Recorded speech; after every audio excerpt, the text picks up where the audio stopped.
अजून आकडे आले नाही तरी असं दिसतं की महिलांची टक्केवारी जास्त वाढण्याची शक्यता आहे. झिंझिण्यांपासून त्वरित आराम मिळवा सेन्सोडाइन रॅपिड रिलीफ बरोबर. असं प्राथमिक दृष्ट्या दिसतंय, कारण आम्ही पण आता बूथचे जे सर्टिफिकेट्स गोळा केलेले आहेत, तर मी जवळपास 25-30 मतदारसंघांमध्ये फोनवर बोललो, तर त्यांचे प्राथमिक फीडबॅक आहे की महिलांची टक्केवारी वाढली आहे.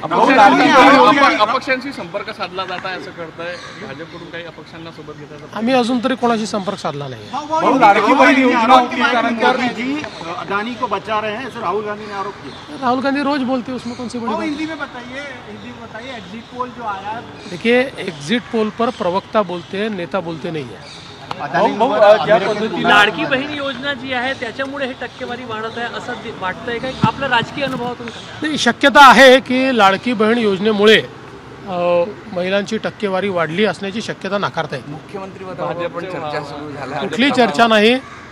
आता परवा रिझल्ट आल्यानंतर आम्ही तिन्ही पक्ष एकत्रित बसू आणि चांगला निर्णय करू.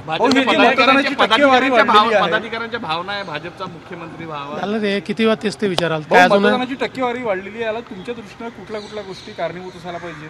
मला असं वाटतं की साधारण मतदानाची टक्केवारी ज्या प्रकारे वाढलेली आहे, हा एक थोडासा प्रो इन्कम्बन्सी फॅक्टर मला दिसतो की लोकांना सरकारच्या बद्दल थोडी आपुलकी वाटणं हा त्याचा अर्थ असतो. चला, धन्यवाद. खूप रिलॅक्स दिसता आज तुम्ही. मतदानाच्या टक्केवारीविषयी फडणवीसांनी वक्तव्य केलंय. कदाचित लाडकी बहीण योजनेमुळे महिला मतदारांची संख्या वाढली असेल असं त्यांनी म्हटलेलं आहे. तर आम्ही अजून कोणाशीही कुठल्या अपक्षाशी संपर्क केला नसल्याचं त्यांचं म्हणणं आहे. एबीपी माझा, उघडा डोळे बघा नीट.